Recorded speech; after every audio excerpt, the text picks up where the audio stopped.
What's up, everybody? Happy Thursday.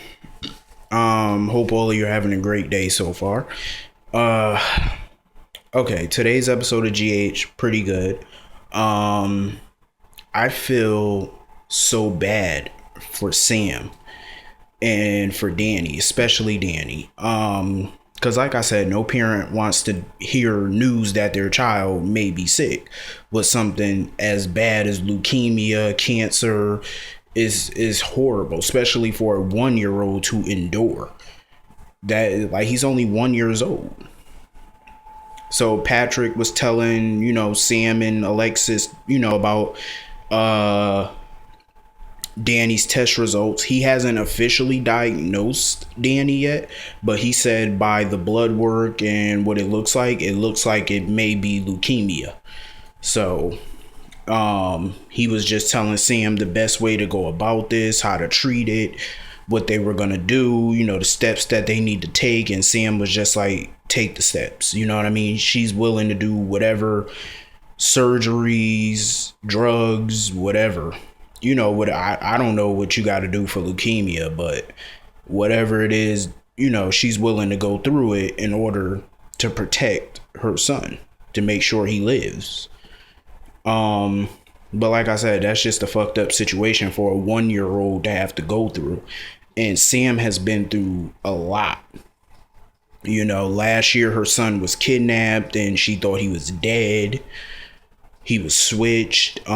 She got him back. Then her husband died, supposedly. And she got kidnapped by a vampire. And now this. The son of a bitch that she thought raped her is alive, and now her son may have leukemia. When it rains, it pours with Sam, I'm telling you, and I feel so bad. Like, she's had a crazy year, and it's just getting even crazier. Because any normal person that would go through everything Sam went through, she would have had that person would have had a breakdown by now. Like, seriously. A mental breakdown to go through all of that's a lot. But anyway, yeah, I feel horrible for them. And Patrick, he's a great doctor. I'm sure they're gonna fix this problem. Anyway, so Carly and Sonny were in Sonny's office talking about, waiting on Sean to give them a phone call about Franco, whether or not he shot him yet. So Morgan comes into Sonny's office. Morgan is getting on my fucking nerves. The way he talked to Sonny and the way he was talking to Sonny and Carly is like, why didn't they smack the shit out this kid? Like, seriously, Sonny looked like he wanted to murder this boy. Like, seriously, who lets their son talk to them like that? Like, come on now. And then he talking to them about them backing off of Kiki. I'm like, I agree with Carly. Carly hasn't even said 2 words to the girl. Carly only had one meeting with Kiki. How? It's not like Carly's torturing the girl. She only had one meeting with her. She only met her one time. It's not like she's always at Michael's apartment torturing the damn girl. And Sonny only met the girl once. Your parents only met them once. Why is Morgan acting like they're torturing this chick? They haven't done anything. They're just being protective of their son. You know what I mean? Which any good parent would do. They don't know this girl from a can of paint. They got a right to be suspicious of her. I mean, come on. For all he knows, she could be a setup, whatever. They're just looking out. I mean, them being overprotective, they would have been at the apartment every single day. They haven't even been here lately. Ever since Morgan got back in town, they haven't even really had any scenes with him. So they've been pretty eased, they've been pretty decent as far as, being pushy parents. So, and then Morgan trying to get Carly to get Michael to back off, and Carly said, okay, she'd get Michael to back off. But it's not like Michael is really checking up on Kiki or whatever. He's dealing with this ELQ thing. So, so then Morgan is asking them for a credit card, another credit card, because he maxed out his other credit card. I'm like, oh, hell no. So Sonny told him, get a job. And Morgan talking about, oh, what I'm going to do, work for you? I'm like, are you serious? Just fucking rude. I would have smacked the piss out this boy. And then he talking about, oh, he'll think about the gainfully employed thing. What do you mean you'll think about getting a job? Hello?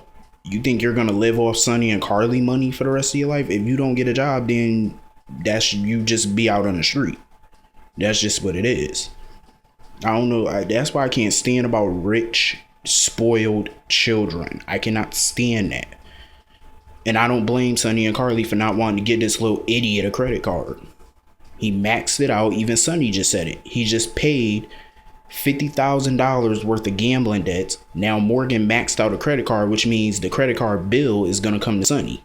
Now Sonny has to pay off that credit card bill on top of the $50,000 he just paid. And you think you're going to get another credit card? Hell no. Please.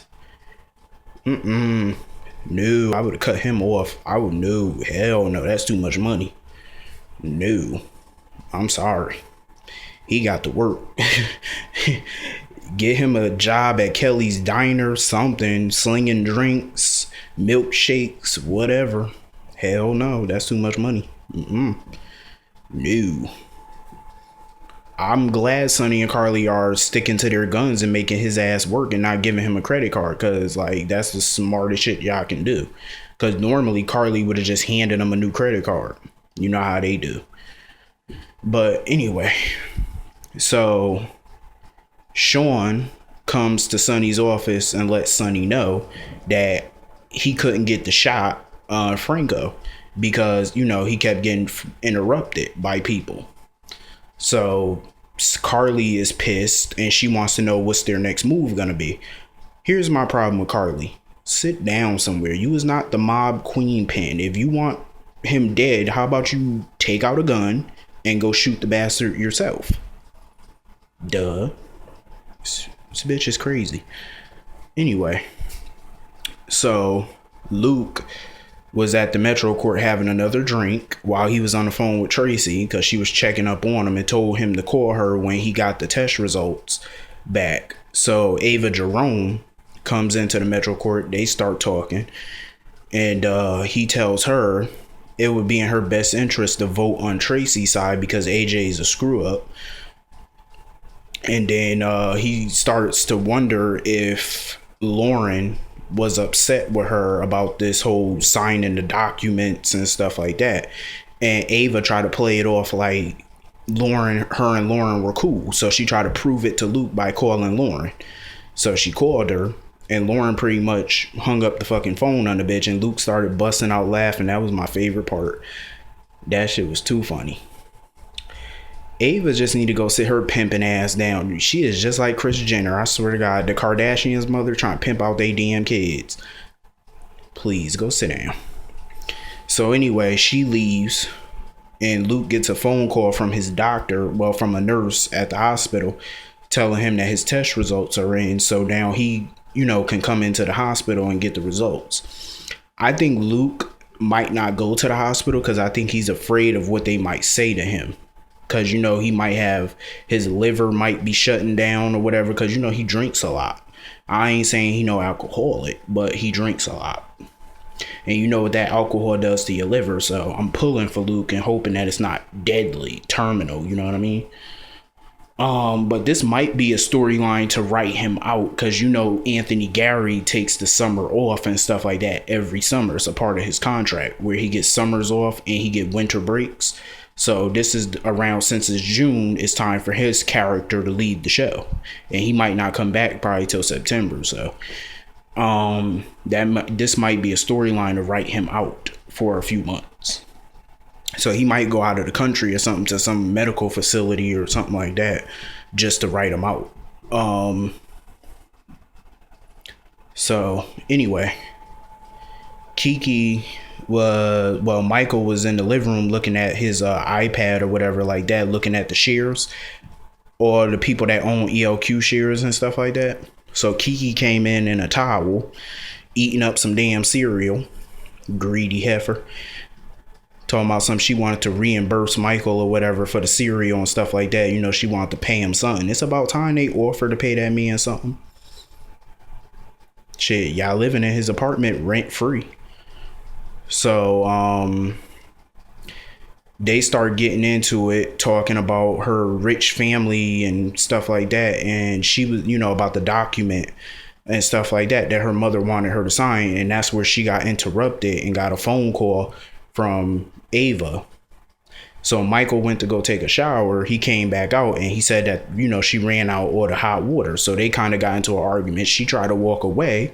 He grabbed her arm, pulled her in, and they looked like they was about to kiss. I was thinking in my head when I was watching that scene, I was like, Michael, do not kiss her. She's your cousin. You know that's nasty. People only kiss cousins and have sex with cousins on the Jerry Springer show. You don't do this. That's incest. I'm like, don't do it. So anyway, Morgan came in and was wondering what the hell was going on. So they told him about the water incident with the cold water, and Michael told them to just stay out of his face. So Kiki was telling Morgan that they, you know, the reason why it's so much drama between the three of them is because they're all living up, you know, on top of each other, and they wanted to get a place of their own. But with their financial situation, they really can't. So he told her she should start looking up her rich relatives. So I guess she's considering it.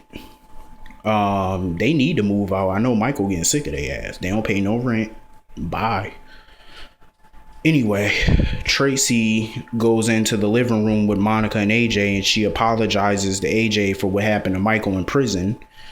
And, you know, we see a more sympathetic side of Tracy, a compassionate side to her, because she says she couldn't imagine that shit happening to her sons, and I don't blame her. Like, that's a hard pill to swallow with your kid being abused like that in prison. So they made peace for the day. And then Franco comes in.